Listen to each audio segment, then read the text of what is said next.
Hello and welcome to this special collaboration between the BHS TV Club here and BNEWS.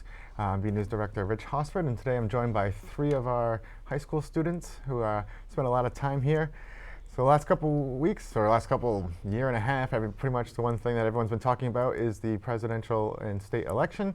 And we wanted to sort of reach out and ask some of the younger people here what they think about the different issues, how the election turned out, how the campaigns went in the lead up. So if we kind of look around, I'm joined by Brendan Lucas, Nick Carwan, and James Hurley. Welcome, guys. Thanks for coming on. So start off right at the top. What are your thoughts on the sort of presidential election? Well, this is certainly an interesting one because although we've had presidents that have had qualities of Trump before, Trump is all of the worst qualities that we've ever had in presidential candidates wrapped into one. Okay, so we know where you stand on that. Yeah. Anybody disagree? I don't think that Trump is a good person, but I think that what he represented, if you take aside like the racism he represents, everything else he represented was pretty positive, like taking down the establishment, and he wanted to end government corruption. And so I thought it was good to get him in there, even though I couldn't vote. But now that he's in, he's already appointing lobbyists to his transition team. It's like, well, I guess what happened to getting rid of corruption and stuff like that. Yeah, though to be, his argument on the 60 Minutes piece was that, well, those are the people that you have there. Those are the ones that sort of know the system, and that in time he'll, phase them out. And he wants to get the rule passed where once you leave the administration, you can't work for a lobbying company for 5 years. It's unclear whether or not that's actually legally enforceable, but he would say that it's part of a process and not just something he can do right at the beginning. How about you, Nick? What are your general thoughts so far? Well, I understand why he was elected. It's not, no one really likes him, his ideas, the racism, the sexism, and so on. Well, a lot of people like him. No one here. Well, it's what he stands for is the idea of change, not being the old type of government, the corruption, which is his figure what stands for, but him, the person himself, is not quite what I think people want to have for a president.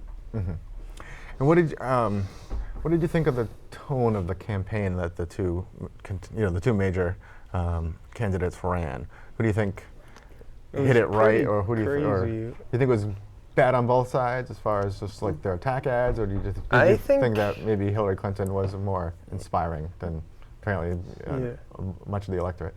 I think that Trump actually ran his campaign well, but I think Julian Assange and WikiLeaks are like the #1 reason he got elected. If it weren't for him, Hillary would have just gotten in like no question. Absolutely. I think. You agree? I do agree with that because if there wasn't all this investigation behind her, which I personally agree probably should happen, again, I'm going to say flat out, I hate both of them. Okay. So fair enough. I have no standpoint better or worse for either one of them.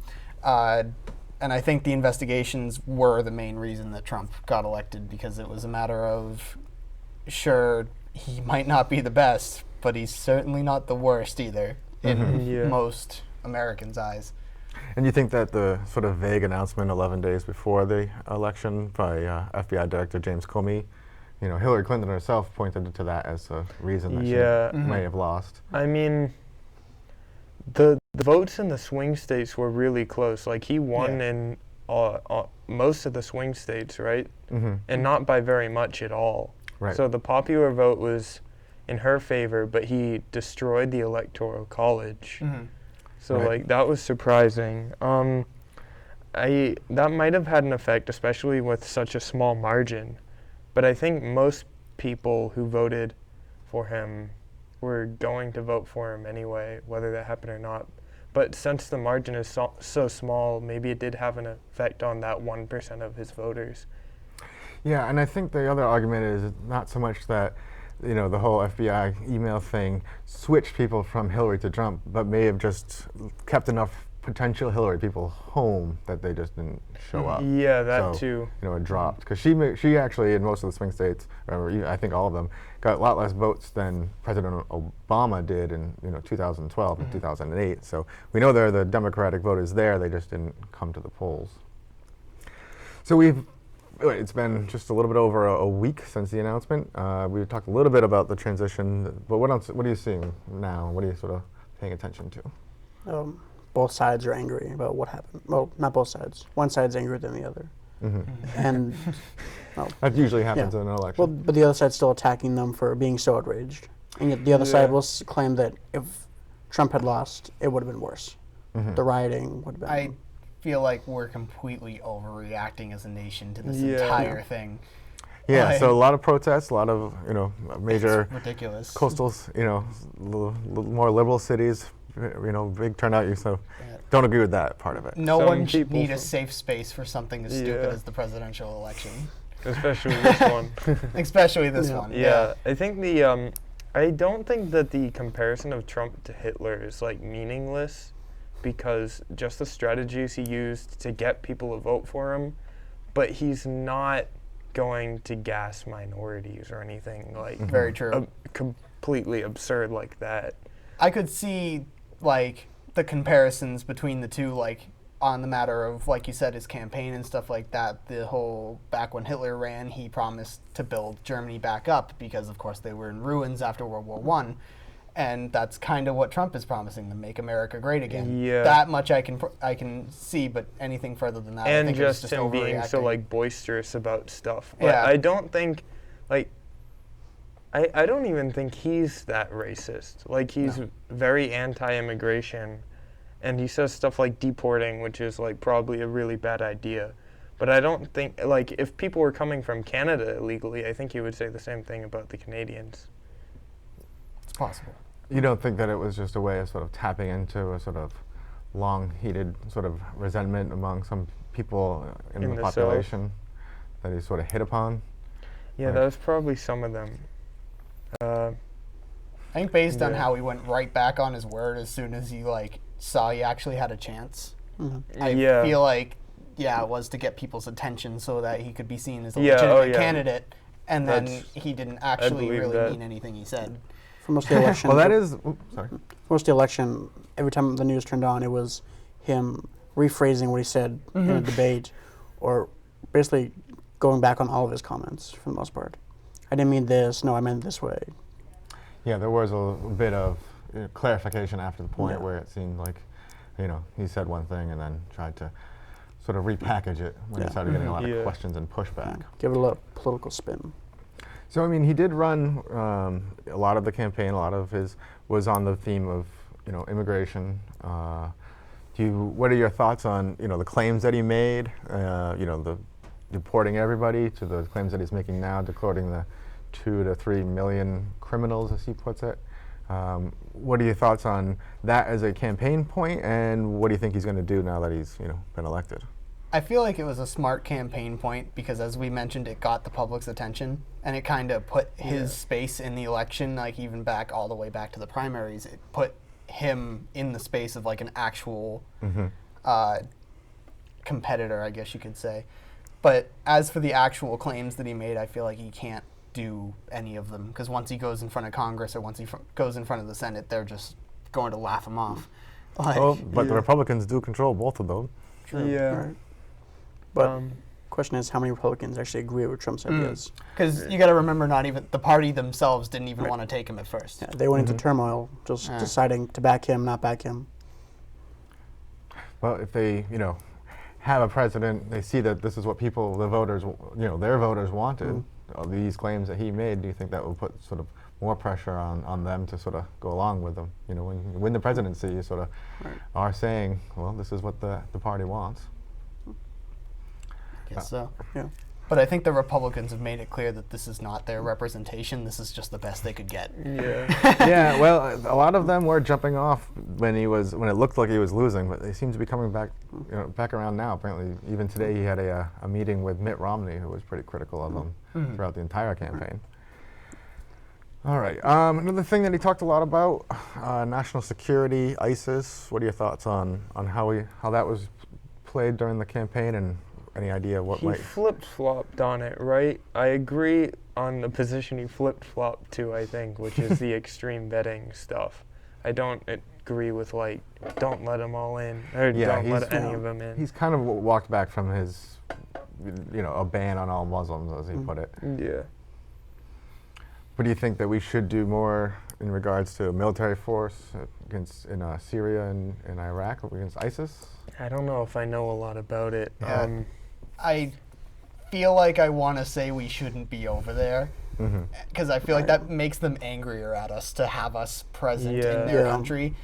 But at the same time, I know the minute that we do pull back, we're not going to get back in. Yeah, one, we're not going to get back in, and two, we're not going to know when something more is going to happen, because that's why we're there in the first place, is to have an early warning system almost. Right. I don't know if my understanding of the situation is like complete, but Mhm. isn't it mostly a conflict between Russia and America taking place in Syria or over Syria? All right. Well, there's what happened was there was a Syrian uprising, Yeah. and part of that morphed into, like, some of the extremists that we wouldn't want to support became ISIS. And there's also remnants from the Iraq War and Al Qaeda. They're now fighting against Assad, the president of Syria, and the Russians are protecting Assad. But President Obama early on said that Assad had to go. So it's sort of like a group of rebels that we don't like are fighting a government we don't like. We're sort of not supporting either side right now. The Russians are supporting the Syrian government. So, to put it lightly, it's kind of a messy situation. I But feel like that could describe the entire situation over in Europe Wasn't right about now. There's Yeah. something else like we armed ISIS because we're trying to out we Assad armed other groups, not Okay. ISIS. I mean, who knows if some of the before arms they that we were ISIS. Well, I don't know how much we know about exactly. Yeah. But the groups that we were trying to support haven't really been super effective in trying to overthrow Assad in Syria. But we're not trying to. We're trying to fight ISIS, help the Iraqis fight ISIS, and the Russians are really helping Assad fight it in Syria. So I think people's concern is just that if we put in a lot of troops, it's going to be a real, a mess. We're going to keep getting drawn in more and more Right. if we start, I mean, we have advisors now, which are people who are more or less near the front lines, but we're not, we don't have an operational push like we did, in Iraq. Well, in the news, I was just looking at it. Russia has completely called off peace talks now again with us for the whole Syria thing. Oh, yeah. They've completely called off all peace talks, and Well, probably won't see any start to them. Putin made some comments like the day of the election about now that Trump's elected, we're ready to work with America again. But or then something like a few that. days later, Oh, it was Russia more said, recent? Okay. yeah, that they would call off all peace talks and probably wouldn't come back to the table again. Is to that talk during with the Obama's US. administration or even with Trump? They wouldn't. It was a few days even after Trump got elected, like when it was Okay. announced that he would be president. Yeah, I know that they did a pretty big airstrike, I think just yesterday, Russia did in Syria. Yeah, I heard of that. So one of the things that people are talking, a lot of the protesters are saying that they're worried about is a rollback of like LGBTQ now, LGBTQ yeah. rights. Not so much Yeah. because of things that Trump has said, but because of stances that the Pence. president has. What are your guys' thoughts?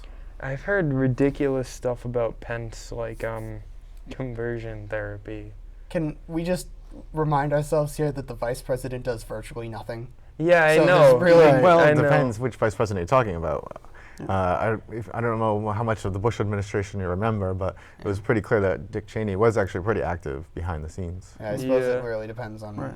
what he decides to do, but Yeah. constitutionally, the vice president does not have all that much power to do Yeah, anything to- unless the president is assassinated or dies in office. Yeah, that's what I've heard dark jokes about, Trump picked Pence for assassination insurance so that people will be discouraged from assassinating him. But at the same time, though, Trump or Pence, Pence doesn't have much power. Trump has a lot being president. But at the same time, it's checks, balances, three branches of the government. Right. He doesn't have as much control as people claim they do. Yeah. And on the whole LGBTQ community thing, I have not heard Trump say a single thing about that. Yeah, well, his entire campaign. He said something. Didn't he say he's fine with gay marriage or something? He did, Yeah. yes. Yeah. And he did say that he thought it was settled. But on the other hand, he doesn't think that Roe v. Wade and the abortion law is settled. And Yeah. you know, there's a lot. One of the things that we definitely know that Trump will be able to do is fill an open spot in the Supreme Court. Right. And what's the likelihood, do you think, that we'd be able to find somebody who's anti-abortion, pro-gay rights? I'm sure there are, but a lot of people on his list that he Yeah. put up before the election seem to be more sort of across the board conservative. in Well, that can't regard. Trump just veto anything that like takes away gay marriage or something? No, he can. No. He can veto a law from Congress that does that. But if there's a Supreme Court decision that overturns it, then he doesn't have as much say. Okay. Now, on the matter of the abortion thing, I think it's called pro-choice, where I'm for it if you want it. Yes, you're pro-choice. Pro-choice. Yeah, I honestly, it's other people's business. It's not mine. I shouldn't care. I understand the pro-life people, Right. and I understand why they have a problem with it. But it's not your life. It's not your baby. Why should you care? Like, I think it's more, well, I understand that's part of it, should you or should you not. Part of it is in a relationship, is it just the woman's choice or is it the man's choice as well, being part of it? Yeah. Which is half the court case, I think. I think a lot of it is more just people who are, the majority, I think, of the opposition comes from just religious belief that we shouldn't Yeah. be, allowing people to, as they would put it, kill a baby, Yeah. it's, a fetus, or some cells, depending how early on you do it. But in my I opinion, think that's mostly a large part of, where the opposition to it comes from. I think one way or another, whether it's legal or not, people are going to do it if they believe they need to. Right, and that is always the fear. Like, if you make it illegal, then it's going to go back to the way it was before, Yeah. Yeah. and people will Just do it in find secret. illegal ways and unsafe ways. I have like a centrist position on it. I think it should be okay if like one or both lives are in danger and lives could be saved, and in early stages. But I don't know. Even then, I'm like I don't really know where I stand on that issue. But I heard that taking back Roe v. Wade is it wouldn't make it illegal. It'd just bring it down to the state To level. the state level, right. So I don't think that's like a huge problem. Maybe it is. I don't Well, know. there are some state legislatures, I think, that would jump on it pretty quick. Yeah, I know. To, Yeah. outlaw in their Yeah. states. That'd probably be like in my opinion, half of religion them. should never touch government because it Yeah, sways but things way too much. there's one thing about that, but it's also you can like religious beliefs sometimes just sort of enter as moral beliefs, and moral beliefs can certainly affect the legislation. Absolutely. So one of the things that was a focus, especially of the Trump campaign, was media coverage. So I wanted to start Yeah. off just asking, where predominantly do you guys go for your news? I go from YouTube, from Small Guys. Okay. I'm not familiar. Do they share other news outlets or their own? Most of them, so they're more news commentators than like journalists. So they like get facts from the big guys, and then like don't share any of the opinions being spat out by the big guys. Okay. So I mainly get mine from like the Apple News section, like when you swipe on your screen and you can see all the articles. I get that, and Is some that TV. AP? Does it say Associated Press at the top? Yeah. I would imagine that it's probably they'd use a I think wire service. It uses like all the big guys, the like CNN and ABC Yeah, and stuff like that. Yeah, Top rated ones. top rated. Yeah. And Nick? Same thing. Go on my phone for news as well as the radio. Gotcha. yeah, I use Flipboard, which is like the Oh Google yeah, thing. Flipboard. Yeah. But even Flipboard like isn't that good a lot of the time. Like they give you that one top story, which is like you just read the headline and then swipe back away, and like you get some info from that. And so, if you haven't, watched a lot of the CNN, Fox News sort of coverage, maybe we don't have a lot of opinions. Oh, on, I know on- about it. So what do you? All right. So what are your thoughts on how the media sort of portrayed Trump? Did it help him? Did it hurt him? I mean, early on they played a lot of his speeches, his rallies straight through, and they didn't do that for everybody else. But he then, of course, went on to complain about them nonstop. So, what are your thoughts on the role of the media? I think there was this weird like dual thing. A lot of people accused the media of being like borderline propaganda during this election. So it's like there were, I don't know if it was evidence or just accusations that there was collusion with the Clinton campaign. There was, from some of the emails, apparently there was evidence that someone from the CNN, who isn't with CNN anymore, sort of gave Hillary Clinton a heads up on some of the debate questions against Senator Sanders. But there was maybe 2 incidents I think have sort of come to light, and I think what the Trump campaign would say is that all the media, he used it in a rally, pointing out journalists saying they crooked, and kind of using it as a way of getting people sort of whipped up. Yeah, and I feel like during this election especially, everything was kind of, they were almost biased towards Hillary, but I don't think they were purposely biased towards Hillary. What they were doing was showing all of Trump's like outrages, I'll call it, and like a lot of his off comments, solely because the more views they get, the more money they get. And if they lead people onto their channel or onto their website with all these ridiculous comments Trump makes, look at how much money they're gaining just solely from that. Yeah, I do think they had an agenda. Like I think they wanted Hillary in. I think most people did in this case. Well, I don't. Yeah, I guess. But there have been comments from, I don't know if it was New York Times or some CNN or I don't know, one of the big ones. Someone said something like, "Oh, we shouldn't have played all of this Trump stuff, or else, like you said earlier, like he won because we showed so many unedited clips. Like, we should have edited out the good stuff." Basically, is what they were implying. Yeah. Well, I don't know about the specific conversation that you're talking about, or the statement that you're talking about, but there is I do think that there's a sense with some people that they played them because they were getting good ratings early on. Yeah. But they didn't play for the other 16, people that were in the Republican primary, and that probably, helped Donald Trump. Yeah, that gave him an advantage that he may not have had otherwise. All right, we only got a couple more minutes, so unless anyone has any final national politics points that we want to bring up. I would like to ask a question because I want to hear what you guys think. Sure. If not Trump, who do you think would have been the next person to get nominated in the Republican Party? I didn't know much about the Republican Party. In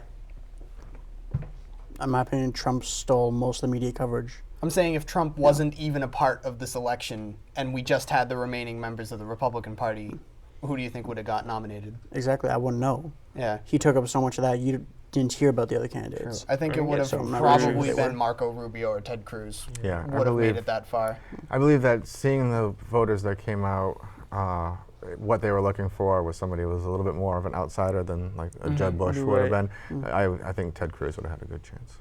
I think Jeb Bush is the farthest in you could possibly be. I mean, his dad and his brother were both president. Yeah. Right. Well, Hillary's probably farther in than Jeb Bush would have been, I think. Very true. All right, so last thing, local ballot initiative that we had a couple of them, but I just wanted to get your guys' thoughts on marijuana, recreational marijuana being legalized in the state. You think it's a good idea, bad idea? Think we'll be able to do it well? You were talking beforehand that you just sort of did a report on the effects in Colorado. Yeah, and honestly, from my findings, though there are cons to it, the pros much outweigh them and what it's done for Colorado, that I think we've made the right decision to legalize it here, because one of the numbers that I can remember specifically is that in 1 year, in 2015, tax on marijuana collected $135 million wow. to go to the state, That's and a lot. 35 million of that went to the school system, Mm-hmm.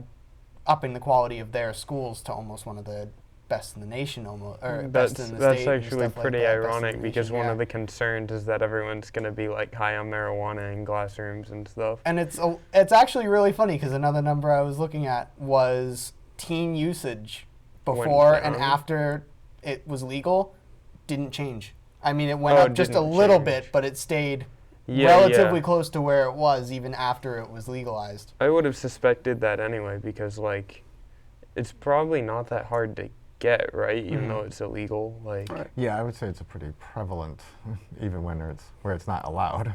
yeah.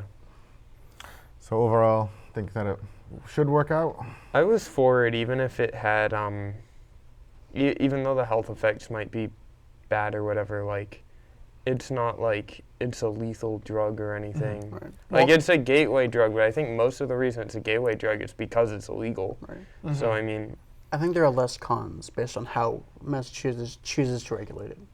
If we do it properly, the pros will outweigh them And more. sure, it may have its long-lasting like problems with like health concerns, But but that's compared their to cigarette, choice. yeah, and compared to cigarettes and alcohol, marijuana doesn't take that short of a time to become a problem. It actually Yeah. helps at first. It's only when you do so much that it becomes a problem. Absolutely.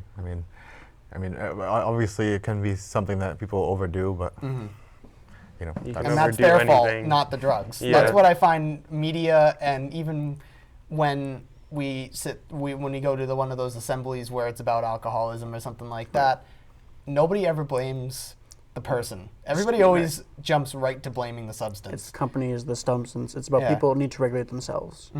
Like one of the examples is the last one that we went to was about a daughter that had gotten very drunk and drowned trying to cross a river wherever she was having a party. Right. And one of the things was when she went to the second house party, there was all these cases of beer on the counter, and I'm like, but you didn't have to drink that beer. Yes, it Right. may have been there, but that was her Right. choice and her fault to have Right. drank that much. You can't blame the alcohol. And someone like else would people tell you bring peer up pressure. peer pressure and Yeah. stuff. Like, but I'm a proponent of the idea that it's things like that are typically the fault of the individual. Yeah. I mean, that's pretty callous stance, but I hold it. I do as well. all right. Well, I'd like to thank you guys for coming in and sitting Absolutely. down. This has been a great discussion. I just want to thank everybody for watching. Actually, thank you. So we got James Hurley, Nick Carwin, Brendan Lucas. I'm BNEWS Director Rich Hosford. I appreciate you tuning in.